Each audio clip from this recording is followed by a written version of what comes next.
दोस्तों, ये एक फ़िल्म की एक्सप्लेनेशन है जिसमें किसी जाति, धर्म या व्यक्ति विशेष को टारगेट करना नहीं है। इस फ़िल्म को फ़िल्म की तरह ही समझें। इस फ़िल्म की शुरुआत में हम देखते हैं कि एक कॉलेज में एक क्लासरूम होता है जहाँ पर कुछ बच्चे बैठे हुए होते हैं और वो स्टूडेंट आपस में बात कर रहे होते हैं, एक दूसरे के साथ मस्ती मजाक कर रहे होते हैं। आज उन्होंने अपनी टीचर्स के साथ प्रैंक करने की तैयारी की है। अब वो सोचते हैं कि जब क्लास में टीचर की एंट्री होगी तब हम टीचर्स के साथ प्रैंक करेंगे। अब क्लास में एक साक्षी नाम की एंट्री होती है और साक्षी के ऊपर फूलों की बारिश होने लगती है। अब हम देखते हैं कि कॉलेज के बाहर सारे स्टूडेंट आपस में बात कर रहे होते हैं और साक्षी अपने फ्रेंड्स को बताती है कि उसके घर वाले कितने पुराने ख़यालातों के हैं। वो उसके मॉडर्न ड्रेस पहनने पर भी रोक लगाते हैं। तब बबलू कहता है कि मैं हर किसी को अपने धर्म के प्रति कट्टर होना चाहिए। अब हम देखेंगे कि एक क्लब में पार्टी चल रही होती है। वहाँ पे सभी बैठकर ड्रिंक कर रहे होते हैं, डांस कर रहे होते हैं और सारे फ्रेंड्स मिलकर साक्षी को भी ड्रिंक करने के लिए फ़ोर्स करते हैं। अब साक्षी ड्रिंक करके अपने घर आती है। तब उसके माता पिता देखते हैं कि साक्षी को क्या हुआ, वह लड़खड़ाती हुई आ रही है। तब साक्षी कहती है कि माँ, मैं कॉलेज के फ्रेंड्स के साथ डांस बार में गई थी, वहाँ पर सबने मुझे मिलकर ड्रिंक करा दी। तब उसके पापा बहुत भड़कते हैं और कहते हैं, क्या हमने तुम्हें यही संस्कार दिए हैं? तुमने हमारी दी हुई आज़ादी का गलत फ़ायदा उठाया है। ये हमारे घर के संस्कार नहीं है कि रात में इतनी रात को लड़की घर आए और वो भी ड्रिंक के नशे में। दुनिया वाले क्या कहेंगे? इस पर साक्षी की माँ साक्षी के पिताजी को समझाती है। अब हम देखते हैं कि बबलू और साक्षी आपस में बात कर रहे होते हैं। बबलू कहता है कि तुम्हें अपने घर वालों को शादी करने के लिए मनाना पड़ेगा। इस पर साक्षी कहती है कि तुम मेरे पापा से मिलकर हमारे रिश्ते के बारे में बात करो। इस पर बबलू मना कर देता है, कहता है कि तुम्हें ही अपने घर वाले को हमारी शादी करने के लिए मनाना होगा। अब साक्षी घर आती है। वह देखती है कि उसके पिताजी मोबाइल फ़ोन में रामायण देख रहे होते हैं। साक्षी अपने पिताजी के पास संकोच से आती है और आकर खड़ी हो जाती है। अब वह कहती है कि पिताजी, मुझे आपसे कुछ बात करनी है। अब उसके पापा कहते हैं कि हाँ बेटा, बोलो, बैठो, क्या बात करनी है। अब वह बहुत हिचकते हुए बोलती है कि मेरे कॉलेज में एक बबलू नाम का लड़का पढ़ता है जिससे मैं प्यार करती हूँ और उससे शादी करना चाहती हूँ। ये बात सुनकर उसके पिताजी भड़क जाते हैं और कहते हैं, शादी की तुम्हें शर्म नहीं आती अपने माँ बाप के सामने इस तरह की बात करने में? तब वह कहती है कि पिताजी, मैं उस लड़के को बहुत पसंद करती हूँ, उससे शादी करना चाहती हूँ। मैंने अपना मन बना लिया है। इस पर उसके पिताजी बहुत गुस्सा हो जाते हैं और कहते हैं, मैं इस बात को कभी भी अपनी स्वीकृति नहीं दूंगा। यह बात सुनकर साक्षी घर से भाग जाती है। उसकी माँ आवाज़ लगाती है, साक्षी सुनो, लेकिन वह नहीं सुनती। अब वह सीधे बबलू के पास जाती है और अब हम दोनों को एक कोर्ट में देखते हैं जहाँ पर अब साक्षी कहती है कि मेरे पिताजी ने तुम्हारे साथ शादी करने के लिए मंजूरी नहीं दी। इस पर बबलू कहता है कि कोई बात नहीं, हम कोर्ट में चलकर शादी कर लेंगे। अब साक्षी कोर्ट में शादी करने के लिए तैयार हो जाती है। अब हम अगले सीन में देखते हैं कि साक्षी और बबलू को कोर्ट में दिखाया जाता है। साक्षी को बबलू की सच्चाई के बारे में कुछ भी नहीं पता था। आज साक्षी के सामने बबलू की सारी सच्चाई आने वाली थी। अब बबलू कोर्ट में अपने पेपर, शादी की रजिस्ट्रेशन कराने के लिए अपने पेपर देने के लिए जाता है। अब हम देखते हैं कि बबलू पेपर देने के बाद बाहर आता है। तभी एक लड़का अंदर से बबलू इकबाल शेख कहकर आवाज़ लगाता है। उसका यह नाम सुनकर साक्षी बहुत हैरान हो जाती है और वो कहती है कि बबलू इकबाल शेख, क्या ये तुम्हें इस नाम से क्यों बुला रहा है? इस पर कहता है कि यही तो मेरा नाम है। साक्षी कहती, एक मिनट, बबलू इकबाल शेख, इस बारे में तुमने मुझे पहले कभी कुछ नहीं बताया। वो कहता है कि इसमें बताने वाली क्या बात है साक्षी, तुम्हारे लिए तो इतना ही काफ़ी है कि मैं तुमसे बहुत प्यार करता हूँ। लेकिन साक्षी उसकी बात सुनने को तैयार नहीं होती और बहुत नाराज़ हो जाती है। कहती है कि तुमने फिर ये कलावा तिलक, ये सब कुछ नाटक क्यों किया? ये सब कुछ मुझे धोखा देने के लिए किया था ना? बबलू कहता है नहीं साक्षी तुम गलत समझ रही हो, ऐसा कुछ नहीं है। साक्षी कहती है नहीं मैं तुम्हें बिल्कुल ठीक समझ रही हूँ, और बहुत गुस्सा करती है और बबलू को बहुत कुछ सुनाकर कोर्ट से बाहर चली जाती है और कहती है आज के बाद मुझसे दोबारा मिलने की कोशिश भी मत करना। बबलू साक्षी को आवाज़ लगाता है लेकिन वह नहीं सुनती। अब अगले दिन हम देखते हैं कि साक्षी कॉलेज में आती है, उसके दोस्त आपस में बात कर रहे होते हैं। अब बबलू साक्षी को रोक लेता है और कन्वेंस करने की कोशिश करता है, साक्षी मेरी बात सुनो, मैं तुमसे बहुत प्यार करता हूँ, मेरा इरादा तुम्हें धोखा देने का नहीं था। लेकिन साक्षी उसकी एक बात नहीं सुनती। वह कहती है कि अगर ऐसी ही बात थी तो तुमने अपनी सच्चाई मुझे पहले क्यों नहीं बताई, मुझे तुम्हारी अब इन बातों का कोई भी फ़र्क नहीं पड़ने वाला। लेकिन बबलू आगे चलकर साक्षी को रोक लेता है और उसे अपनी बातों में फंसाने की कोशिश करता है। साक्षी उसकी बात सुनने के लिए तैयार नहीं होती, लेकिन बबलू हार नहीं मानता, वह हर तरीके से उसे कन्वेंस करने की कोशिश करता है। अब हम देखते हैं कि साक्षी अपने दोस्त देव के साथ बैठी होती है।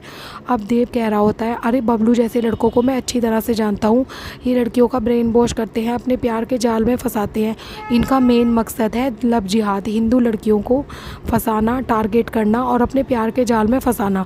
इस पर साक्षी गुस्सा करने लगती है, कहती है तुम मुझसे इस तरह की बातें मत करो, तुम्हारे ऐसा करने से मैं तुमसे प्यार तो नहीं करने लगूंगी। अब हम साक्षी के पिताजी को गंगा घाट की आरती करते हुए देखते हैं। वो संध्या बंदन कर रहे होते हैं, पूजा कर रहे होते हैं। तभी उनके पास एक फ़ोन आता है, वो फ़ोन कोर्ट से होता है। अब वो फ़ोन अटेंड करते हैं और बात करने लगते हैं।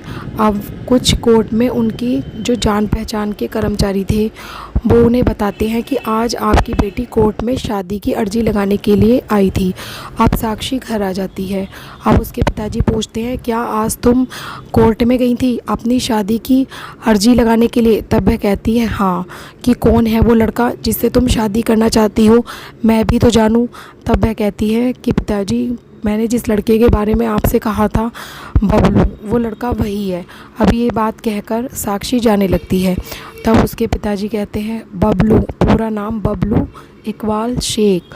तब साक्षी बड़ी हैरानी से मुड़कर अपने पिताजी की तरफ देखती है कि पिताजी आपको कैसे पता? तब वह कहती है अच्छा तुम एक मुस्लिम लड़के से शादी करना चाहती हो? उसकी माँ कहती है साक्षी तुम्हारा दिमाग ख़राब हो गया है, तुम पूरी तरह से पागल हो चुकी हो, क्या तुम में सोचने समझने की शक्ति नहीं बची है? तुम एक मुस्लिम लड़के से शादी करना चाहती हो? ब्राह्मण कुल में जन्मी लड़की एक मुस्लिम धर्म से लड़की के साथ शादी करने के बारे में सोच भी कैसे सकती है? इस पर वो कहती है कि हिंदू हो या मुसलमान मुझसे इस बात पर कोई फ़र्क नहीं पड़ता, बस मैं ये जानती हूँ कि वो मुझसे बहुत प्यार करता है। उसके पिताजी उसे समझाने की बहुत कोशिश करते हैं, लेकिन साक्षी समझने के लिए तैयार नहीं होती। जैसे कि साक्षी ना समझने की कसम खा रखी है। उसके पिताजी साक्षी के आगे हाथ जोड़ते हैं, गिड़गिड़ाते हैं कि बेटा हमारा अपमान मत कराओ, हम पर लोग हंसेंगे, हमारी जग हंसाई होगी कि पंडित जी दूसरों में तो प्रवचन बांटते फिरते हैं और अपनी लड़की को अच्छे संस्कार नहीं दे पाए। और साक्षी के पैरों में पड़कर उससे अपने सम्मान की भीख मांगने लगते हैं। लेकिन साक्षी पर इन सब बातों का कोई प्रभाव नहीं पड़ता और वो घर छोड़कर जाने का फ़ैसला कर लेती है। अब उसकी माँ कहती है ठीक है, अगर तुमने अपना मन बना ही लिया है तो हमारी बात भी सुनती जाओ। अगर तुमने इस घर के बाहर एक कदम भी रखा तो आज के बाद तुम्हारा और हमारा संबंध ख़त्म। तुम हमारे लिए मर चुकी हो, आज के बाद हमारी कोई बेटी नहीं है। समझ जाना कि तुम्हारे माँ बाप तुम्हारे लिए मर चुके हैं। लेकिन साक्षी बिल्कुल भी बात को समझने की कोशिश नहीं करती है। उसके माँ बाप उसे समझाने का बहुत प्रयास करते हैं। उसके पिता उसके सामने बार बार हाथ जोड़ते हैं, गिड़गिड़ाते हैं, लेकिन साक्षी पर पता नहीं क्यों किसी भी बात का कोई भी प्रभाव नहीं पड़ता है।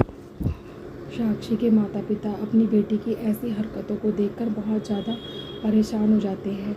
आप देख सकते हैं कि साक्षी के पिताजी कैसे साक्षी के पैरों में पड़कर अपने सम्मान की भीख मांग रहे होते हैं, लेकिन साक्षी घर के बाहर कदम निकाल लेती है। अब हम देखते हैं कि बबलू, साक्षी और उसके कुछ दोस्त कोर्ट में बैठे हुए हैं और उनकी शादी करा रहे हैं। वे विटनेस के तौर पर कोर्ट में अपने फ्रेंड्स की शादी कराने के लिए। अब हम देखते हैं गंगा घाट का किनारा दिखाया जाता है। उसके पिताजी साक्षी की फ़ोटो पर फूल माला का हार लगाकर उसका अंतिम संस्कार कर रहे होते हैं। अब हमें दिखाया जाता है बबलू का घर। अब बबलू के घर वाले अपनी बहू का वेलकम करने के लिए गेट पर खड़े होते हैं। अब उसकी फैमिली के सारे फैमिली मेंबर आते हैं और साक्षी की अपने घर के अंदर एंट्री कराते हैं। साक्षी बबलू के घर को बड़ी हैरानी से देखती है और चारों तरफ देखने के बाद उसे बहुत अजीब सा महसूस होने लगता है।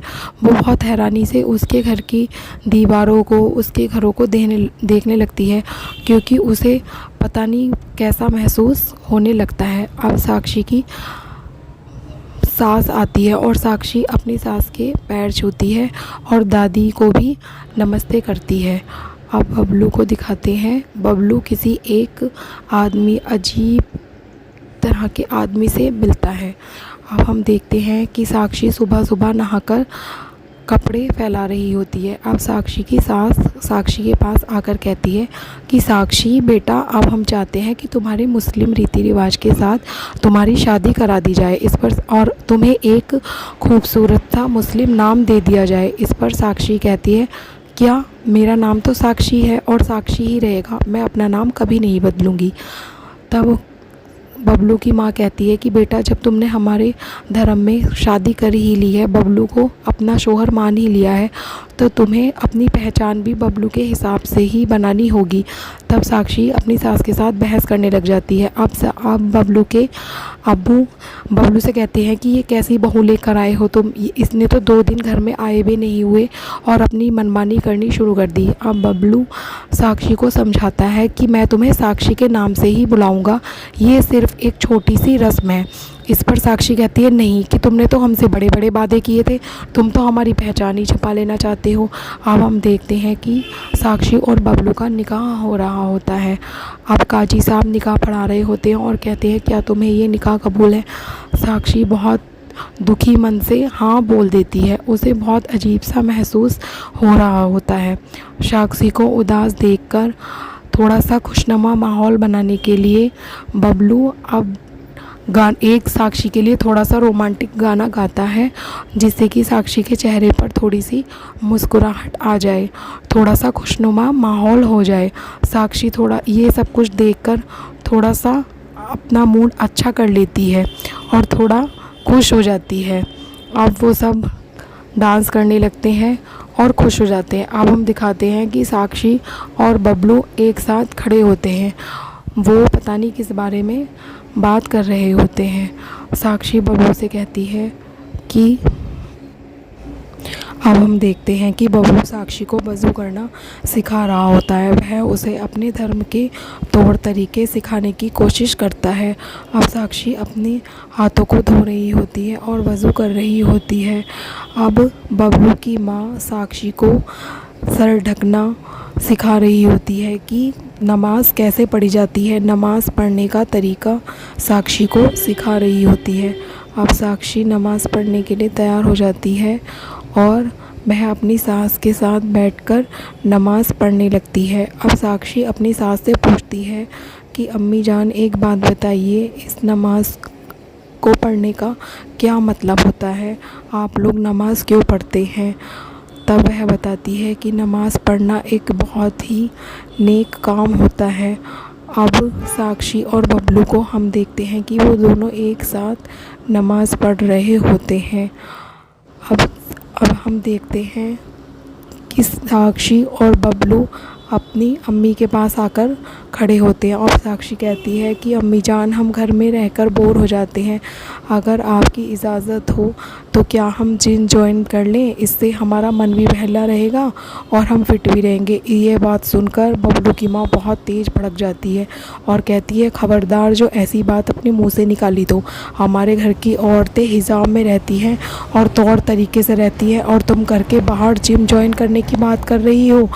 अब बबलू के साथ साक्षी मार्केट जाती है और हिजाब में उसे बहुत घुटन महसूस होने लगती है। अब वह हिजाब को उतार देती है और बबलू से कहती है, ये हिजाब पहनना हमारे बस की बात नहीं है। बबलू कहता है, अरे साक्षी, ये तुम क्या कर रही हो, अगर तुम्हें किसी ने इस तरह से यहाँ पर देख लिया तो क्या होगा? साक्षी कहती है कि मुझे इन बातों से कोई फ़र्क नहीं पड़ता और वो बबलू के साथ बाइक पर बैठकर चली जाती है।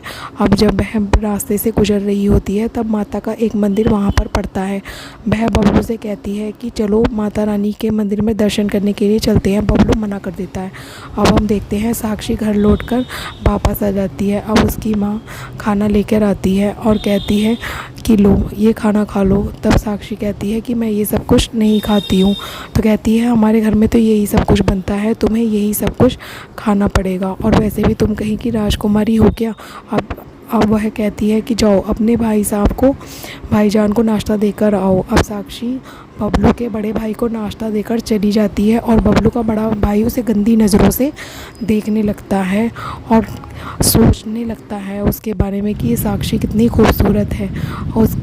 अब हम देखते हैं कि साक्षी बबलू से कह रही होती है कि कल सुबह मैं नाश्ता देने के लिए भाईजान के पास गई थी, तो वो अजीब सी हरकत करने लग गए थे और मेरा हाथ पकड़ने लग गए थे। इस पर बबलू कहता है कि नहीं, ऐसा हो नहीं सकता, तुम दो भाइयों के बीच लड़ाई झगड़ा कराना चाहती हो। इस पर साक्षी कहती है कि हाँ, मैं जानती थी कि तुम मेरी बात का कभी भी विश्वास नहीं करोगे, तुम अपने परिवार वालों को सही और मुझे गलत ठहराओगे।